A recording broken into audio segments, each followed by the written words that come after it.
Good evening, I'm Karen Larson. Russ McCaskey will join us in just a moment. We begin tonight with breaking news in a custody case that's made headlines across the country.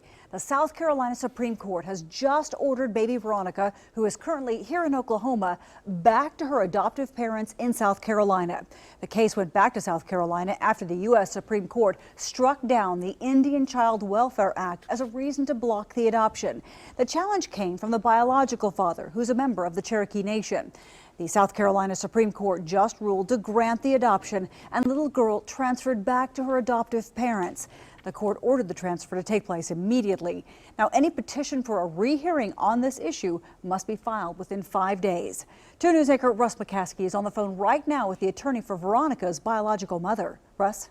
Lori Alvino McGill joins us live now on the phone from Washington, D.C. Let's start with your reaction to the South Carolina Supreme Court ruling today, Lori.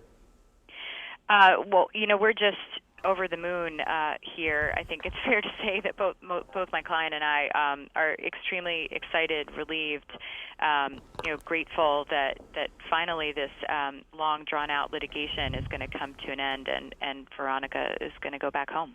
Well, let's talk about that. Do you think it really is coming to an end? We just mentioned there could be perhaps a challenge to this ruling, if so filed within 5 days. And from what we're sensing from the Cherokee Nation is that will likely happen.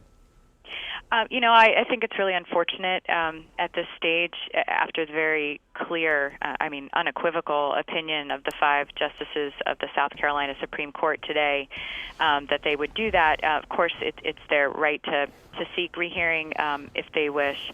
I think that any rehearing petition, of course, goes back to the same 5 justices who issued today's order.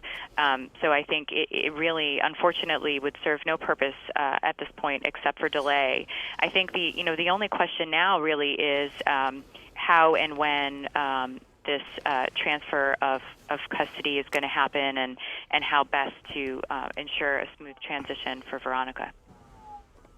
Okay, Christy Maldonado, the biological mother in this case, filed a brief with the South Carolina Supreme Court saying that she believes that it should go to the child should go to the adoptive parents. She also wrote an editorial piece that is now out there, breaking her silence for the first time in a long time. How important is it for her child to be treated as a person as opposed to property?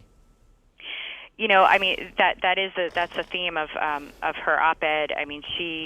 She was just a woman who was dealing with an unplanned pregnancy in a situation where the relationship had soured, and the biological father had really made it very clear that it was her responsibility to figure out what she was going to do. And just like any other woman in that situation, she felt like she should be free to choose the adoptive couple for her child. And the fact that her child had, some trace of Cherokee blood should not make a difference in that calculation. And, the United States Supreme Court agreed with that. But she's just very excited that, the family that she had kind of, put together for her daughter, when she was still pregnant with her, is finally going to be reunited. All right, we'll have to leave it there. Lori Alvino McGill, thanks for that reaction today. Again, that's coming from the attorney for the biological mother. Now, the attorney for Dustin Brown, baby Veronica's biological father, says that he is surprised by today's ruling. John Nichols joins us live on the phone from South Carolina. Now, John, have you been able to talk to your client since the ruling came down? Hello, John, are you there? The court put the order up on its website, so he and his family will take a look at it, and then we'll probably talk again. All right, I apologize to our audience. We're having some technical difficulties with hearing your audio very clearly. Let me mention here that the court ordered that the baby be sent back to the Capobiancos immediately. How soon will your client comply? Well, let me point out one thing. Let me clear up one thing. It was not 5 members of the court that issued the order. It was 3. There were 2 dissenters, and both of those dissenters found it unusual that the majority did not even mention what's in the best interest of his child. Having said that, I respect our court. I've appeared numerous times before that court. I know this was not an easy decision for that court, and we will look at our options and go forward. All right, John Nichols live on the phone from South Carolina tonight. Thanks very much.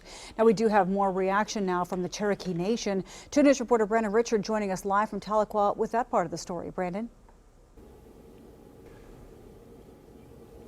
Well, the decision by the South Carolina State Supreme Court catching a lot of people off guard, surprising a lot of people, outraged and sadness, I believe how the Cherokee Nation described it earlier. And now here with more reaction from the Cherokee Nation, Chrissy Ross-Nemo. She's the Assistant Attorney General for the Cherokee Nation. Chrissy, first off, just what's your reaction to this decision? We're heartbroken. I saw this family this morning, and this child is with her father. She is happy, healthy, and loved. And this decision, without any regard to her life today and what's in her best interest, orders her back to the couple in South Carolina.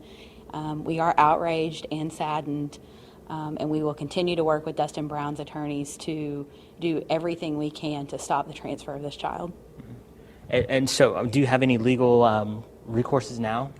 The South Carolina Supreme Court, in their ruling today, allowed 5 days for parties to file motions for rehearings. There is a possibility of going back to the United States Supreme Court and asking them to enforce the ruling that they made weeks ago. We feel that the South Carolina Supreme Court did not follow the direction of the United States Supreme Court, and that there has to be something else that we can do. This is not a final order. It will go back to the family court. There will be some type of order in South Carolina that then will have to be recognized in Oklahoma. So it's not over and it's not final, but it's close to being so. So people shouldn't expect that baby Veronica is going to be handed over to her adopted parents anytime soon. I think we know we have at least 5 days. So. Okay. All right. Anything else you wanna add? No. Just outrage and sadness, it seems to be what a lot of people are saying right now here in the Cherokee Nation. We are, and we have no doubt that Veronica's best interest is with her father in Oklahoma. All right. Thank you very much for joining us, and we'll send it back to Russ and Karen in Tulsa. Cherokee Nation tonight. Now, our